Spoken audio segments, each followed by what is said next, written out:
Muito bem, vamos adiante e está no ar agora o nosso quadro Na Ponta do Lápis. Roda a vinheta.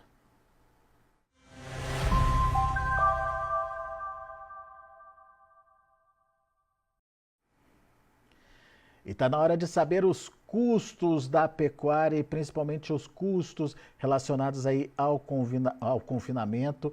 É o ICAP, o Índice de Custo Alimentar, lá da Ponta Agro. Quem está comigo nesse momento é Paulo Dias, CEO da Ponta Agro. Seja bem-vindo, Paulo. Obrigado mais uma vez por estar aqui com a gente. O Paulo todo mês atualiza aqui para a gente os custos e ajuda a gente a entender o que aconteceu em termos de renda, em termos de produção, em termos de participação do custo no dia a dia do pecuarista e, em especial, dos confinamentos.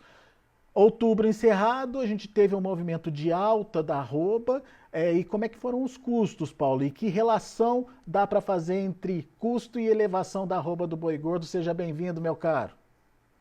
Bom dia, Alex. Muito obrigado mais uma vez aí para poder estar trocando ideia um pouco sobre essas informações tão importantes para dentro dos confinadores aí, né? Espero ajudar cada um que estiver aqui ouvindo a nossa conversa, né? Bem, Alex, a gente teve esse ano, esse mês agora, a gente esperava que talvez a gente pudesse ter um custo diário um pouco mais barata, né? Ou ainda tendo uma pressão de baixa aí dentro do custo de diária alimentar de confinamento. E o nosso índice CAP, que é o custo alimentar do confinamento ali como um todo, na verdade, aumentou, né? A gente teve a subida de preço de áreas mais altas no Centro-Oeste e no Sudeste.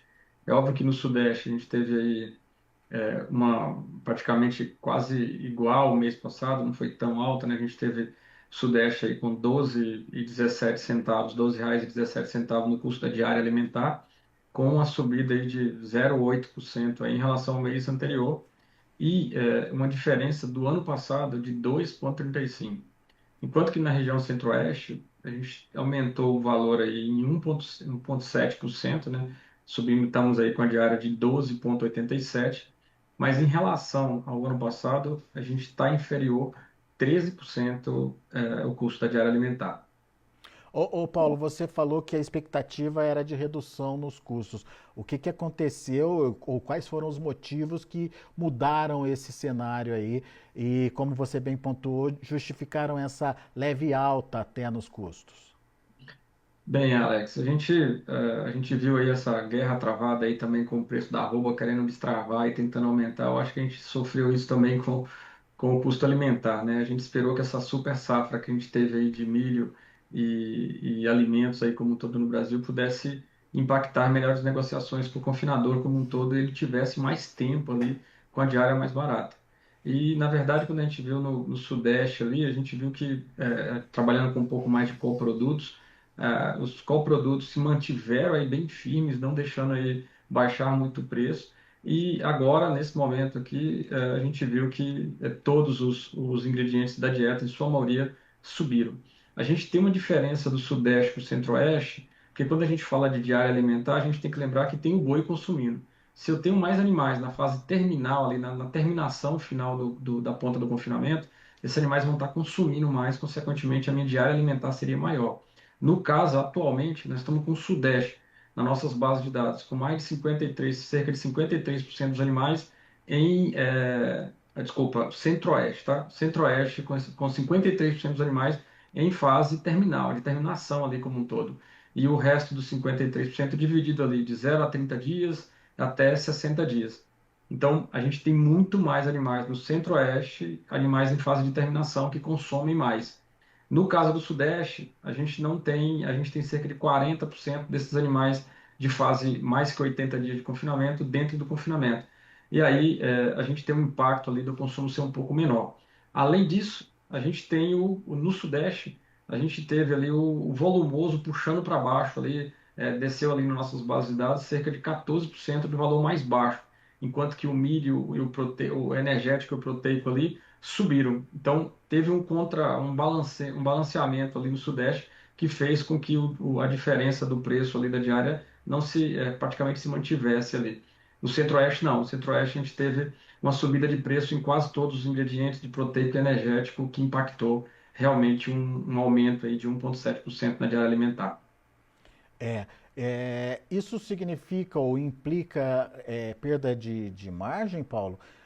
Porque, assim, a gente falou de aumento de custo ou de, né, estabilidade a leve aumento de custo, mas o mês de outubro foi bom de precificação para a arroba do boi gordo. Uma coisa compensa a outra no final das contas e mantém margem? Sim, Alex, a gente viu que nossos dados aqui, a gente tem algumas simulações aqui com o preço para poder a gente verificar a margem. A margem praticamente se manteve, vem se mantendo ali, né? A gente ainda, dentro do confinamento ali, ainda não está ainda usufruindo desse preço de reposição que a gente está já experimentando hoje, né? Os preços de reposição que está nesse resultado ainda para esse mês, ainda não tem um ágio aí em cima dele, como a gente tem visto no mercado de hoje. E além disso, o preço da arroba aumentando, como a gente teve no último mês, né, fez com que a gente mantivesse aí, melhorasse até um pouquinho em alguns lugares aí a nossa margem. Em contrapartida, a gente tem aí uma diminuição pelos nossos dados aqui, quando a gente pega a taxa de reposição dentro do confinamento, a gente já vem aí no segundo, nesse mês aqui, mais o segundo, o final ali de outubro, a gente já viu que a gente está tendo mais saída do que entrada e está se invertendo um pouco do que tinha vindo lá do início do ano para cá, né? Chuva também, né, Alex? Muda um pouco a visão do confinamento como um todo, e quem trabalha com confinamento estratégico agora tira o pé e aí só fica quem roda aí o confinamento o ano todo. É. Você trouxe um ponto importante aqui para a nossa análise, que é o custo da reposição, né, Paulo? A gente tem aí a reposição como um fator importante na composição do custo e até então a gente via o ingresso de animais relativamente baratos entrando aí no sistema de confinamento. A partir de agora essa realidade é outra, né? É aí que o bicho vai pegar, né, Alex? Porque, na verdade, essa visão da reposição, a gente viu movimentos aí a partir de junho, julho aí, dos confinamentos que realmente são empresários ali do boi como um todo, tentando aí de tudo quanto é forma trazer um pouco da recria a quem pôde, né, quem tem espaço para isso, para poder não ser impactado com a visão de reposição desse final de ano com o início do ano que vem, né? Mas até dentro do ano que vem. Mas tem confinamentos que não tem condição com isso, né? Não tem espaço para poder ter recria e realmente vai ter que participar aí de uma reposição um pouco mais cara do que o que a gente viu no ano passado. Isso deve buscar aí uma diminuição grande aí nas margens como um todo, né? Pois é. E não é só a implicação na redução de margem, como também na própria decisão do confinamento, como você bem pontuou. Vão ficar agora os confinamentos tradicionais de ano inteiro, né, Paulo? A gente entende um pouco, a gente às vezes fala aqui todo mês que o confinador está tendo margem, ou menos margem, mais margem, mas a gente tem que lembrar que isso é uma empresa, né, Alex? O que manda mesmo é o giro do ano inteiro ali, né? Então, de um ano, às vezes na pecuária nem de um ano só, né? A gente tem que lembrar que um ano às vezes é bom, o outro é ruim, e tem que ter dinheiro para poder rodar no ano ruim, porque senão sai da atividade. Os grandes empresários normalmente estão ali dentro da pecuária já com essa visão de pecuária mais a longo prazo. Agora, os a curto prazo realmente sai do jogo agora na reposição aumentando, sem dúvida, porque o risco aumenta, a dificuldade de compra não é fácil, né? Originar um boi hoje é muito difícil, tem que ter muita habilidade ali dentro para ter essa originação. O pecuarista de pasto segura um pouco mais, porque agora começa a chover, né? Então, ele tem ali uma tranquilidade de ter esse boi ali dentro do pasto, e aí a queda de braço fica mais difícil, né? É.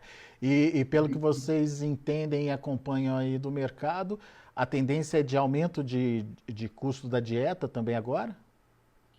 O que a gente a gente imaginou, se o nosso cliente estivesse um pouco mais estocado, esse aumento não estaria agora dentro desse mês, mas a gente viu que não estava tanto, o estoque não está tão grande ali dentro dos nossos clientes. Teoricamente, isso fez o cliente, o pecuarista, vir ao mercado comprar. E aí, quando comprou, esses preços, em relação ao que ele tinha estocado, aumentou, e aí a gente vê realmente que essa visão de preço mais baixo de insumo, como a gente está prevendo um pouco agora para esse final de novembro também, não vai existir, né? Já não está existindo.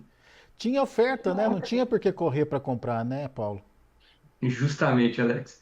Justamente. Esse ano é um ano muito desafiador, né, Alex? A gente está acompanhando toda a pecuária. E a pecuária ela ficou muito travada, ela não estourou nada, ela veio com medida do início do ano até agora, inversão de ciclo aí, a gente ainda esperando que a quantidade de abate de fêmea tivesse diminuído, então tá tudo muito desafiador para o pecuarista como um todo. Mas a notícia boa é que a gente ainda consegue fazer uma arroba a 138, 188 reais de custo de produção e o mais caro que a gente tem é no Sudeste a 193.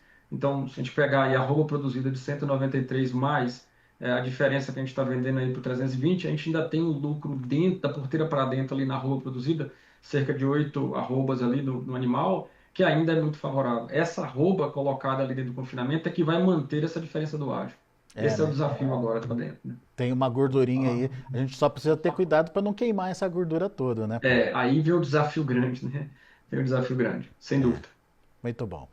Meu caro, mais uma vez, obrigado por estar aqui com a gente, obrigado por atualizar o ICAP aqui para a gente, o índice de custo aí de vocês da Ponta Agro, e sempre que tiver novidade avisa a gente, tá certo? Ok, muito obrigado, Alex, e parabéns aí ao grande trabalho seu aí para atualizando a gente das notícias pecuárias sempre importantes, né? Muito Obrigado. obrigado, Paulo. Um grande abraço, até a Falou, próxima. grande abraço.